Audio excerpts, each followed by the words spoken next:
Hi, everybody, and welcome back to Cat's Track. Thank you for subscribing, liking, and sharing this with your friends. Today's episode is with my friend, Stef Grieser. Stef was born in Colorado and moved to British Columbia when she was 10 years old.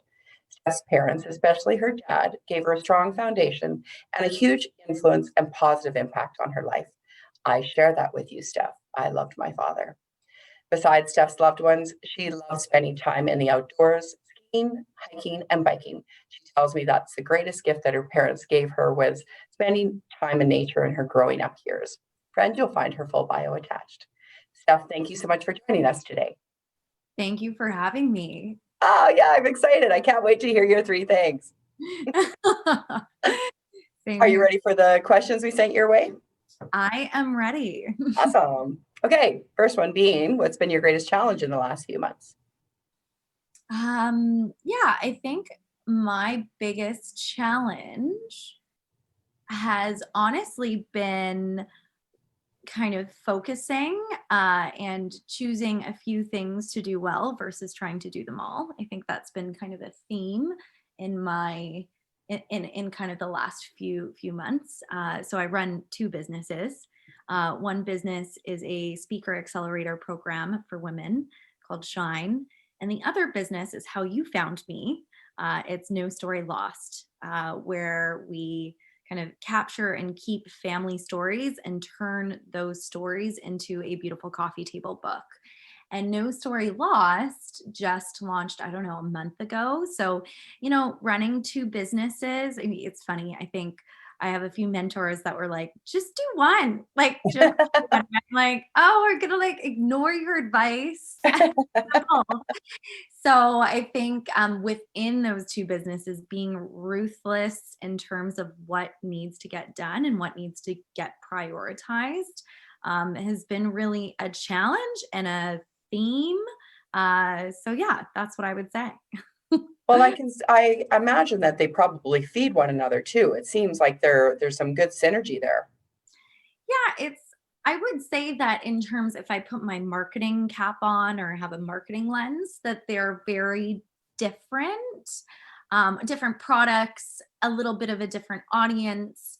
But I do think it's so funny that a lot of the women that have gone through our Shine program, when I launched No Story Lost, have been so supportive, and some of them are planning to become customers. So I do think there's synergies, but in terms of the actual product itself and Yeah.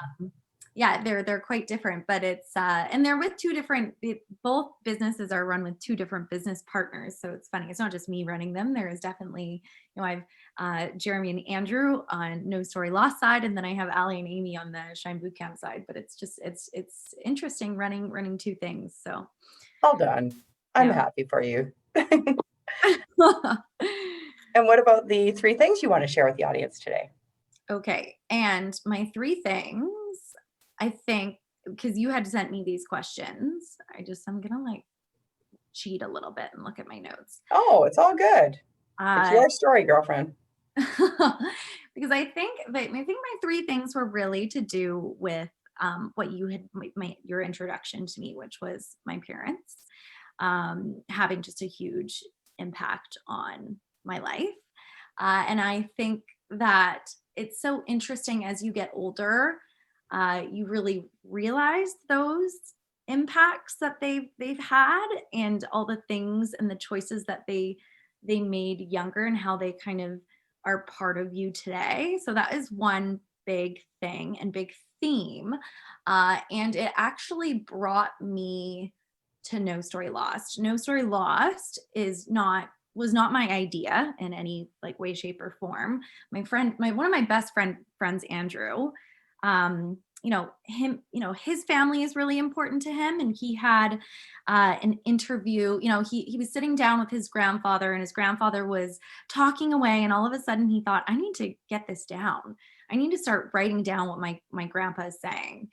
And then his thought went from that to, wait, how do we do this for other people? And so he actually approached me and said, hey, I have this idea. Here's the concept. Basically, we interview your loved one, and then we would turn that into a book.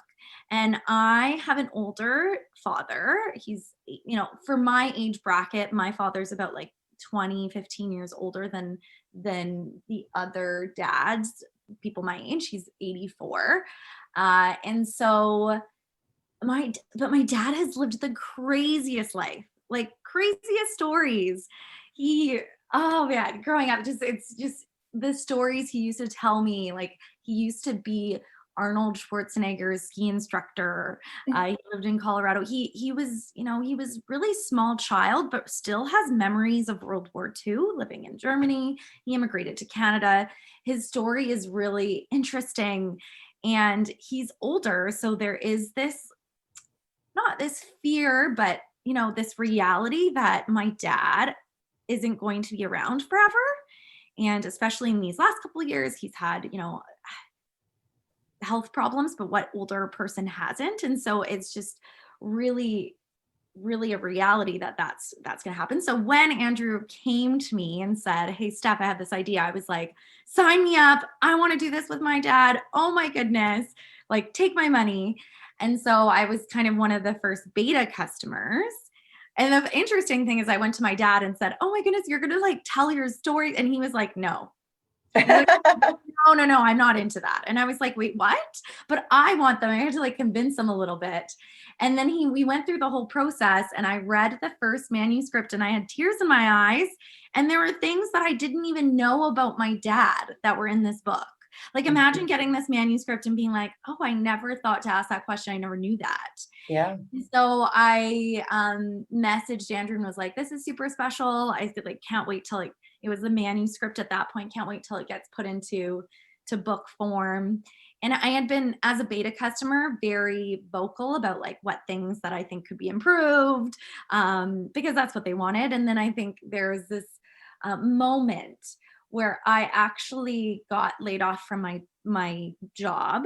And I've been running a side business, which is now my full-time business. But Andrew came to me and said, "Well, would you want to join? You've been like pretty instrumental in improving this. You're like, you have this experience with your dad." And so I joined and redid a bunch of things. And then we like properly launched, I don't know, a month ago. So that's one of my, that was a very long story, but that was one of my things. And it's just, I guess, the thing to do with family and keeping your stories and cherishing. It's so funny. With No Story Lost, we interviewed a ton of people, and so many people had this idea, like, oh, like this idea wasn't novel, and people, had thought about doing it with their own families. The thing is, actually doing it was the problem. yeah, no It's like, doubt. like, I think that you go, "Oh yeah, I'm gonna do that," but it's a lot of work to sit down and interview, and it's a lot of work to turn it into a book. And you have the best of intentions.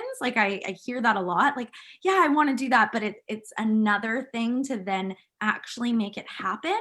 For And sure. so I think that with us, like, we make it happen. Like, you're putting, you're paying for a service, but it's gonna happen. So anyways, that's my one thing. Um, where should I go with my other two things? Do you have any prompts for me? Oh, sure. Where do you see yourself in 5 years with this project? Oh, I like that question. I hope that, you know, the, when we launched No Story Lost, this was very much, this isn't a piece of gum or a bathing suit. Like, this doesn't exist in the market in the way that we do it. There's like maybe there's a higher end service that writes your autobiography, but it's like very much high end. Like, the packages start at $2,000. It's, it is an award winning journalist and a writer that helps you write it. It's really about the story. It's a novel. So instead of it laying on your coffee table, it would probably be a book that you would put on the shelf, or even try and self-publish. So there's that, but there's nothing really like No Story Lost that I can really find. And so I hope that it becomes not mainstream, but it becomes more like that. This is a thing that you do with your older loved ones, that it's like something that's done. And so that we're keeping stories alive, that it's not just, so many people do photo books. I see photo books, a lot. We take so many photos, put them in books, but I find that, writing things down is a lot harder, but it's a different thing. And so I hope that we have like thousands of customers, happy customers that now have this book of their loved one. So that's where I hope we are in 5 years. I hope that we're known and we're doing something. I think that our mission is like that no story is ever lost, very much in the name. So that's kind of where I hope we are in 5 years, that, there's thousands of people that have done this and have an amazing family keepsake. I love it. That's awesome. Great legacy. Yes, exactly. And what about your speaker business? Tell us where you're going to be in 5 years with that. And what does that look like? What exactly are you doing for your clients? Yeah, those are two really, really great questions. So, I think a lot of people have heard of Toastmasters. It's like this very well-known public speaking workshop. And so I think, we call ourselves like, we're not Toastmasters.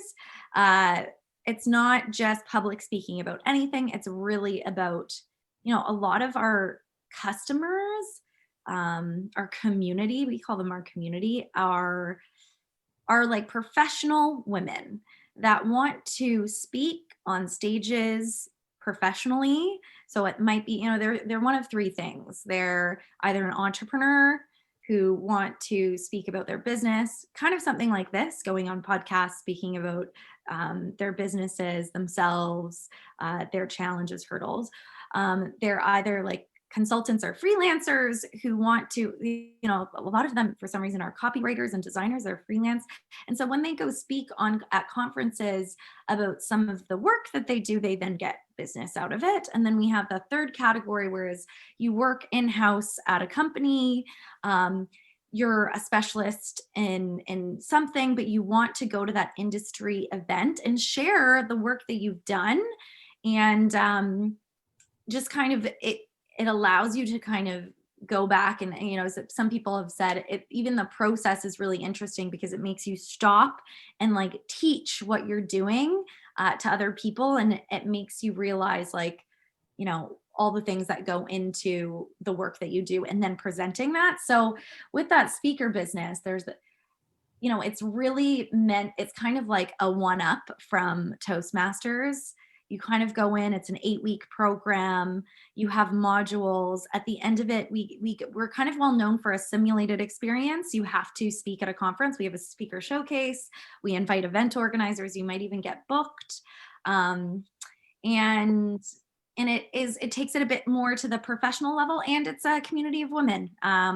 So it's not, it's what I have found was that women have a hard time saying like, hey, I'm going to go speak, and that they want to make sure that they're like 100% ready to do something. So we provide this like incubator program where they feel very confident and have a network and a supportive community of women that kind of help them as well. So where would I want to be 5 years from now when it comes to Shine Bootcamp and the Speaker Accelerator? Yeah, I guess same kind of thing. Tons of women that have gone through our program and then now are speaking at conferences. That what we see often is that there's tons of men, and there's this thing called a mantle, and there's, our hope is that there really is like equal representation at conferences and events, and that like a mantle is a thing of the past, so to speak. So that's where I hope we are in 5 years. I love it, Steph. That's then another great legacy story. Look at that. Yeah, I guess they do have synergies. It's funny. One is more about public speaking and telling your story with your voice, and the other one is writing it down. So they kind of do have overlaps. Very good. Anything in closing, Steph, before we go? Oh gosh, no, it's been awesome. And I guess check out nostorylost.com, check out shinebootcamp.com. or if you have any questions for me, I'm sure you have show notes. I can give you kind of my contact info for anybody that wants to have a conversation with me, because I love having conversations. Yeah, make sure it's on your bio. If Christopher doesn't have it, make sure you send it to him, because we certainly want everybody to have an opportunity to hear from you for sure. Amazing. Well, thank you so much. Thanks so much for joining us, Steph. I really appreciate it. Everybody, that was Stef Grieser. Check out her 2 cool businesses. Very, very neat young lady. I am so proud of her. Thanks for joining us on Cats Track, and we'll see you next time. Have a great day.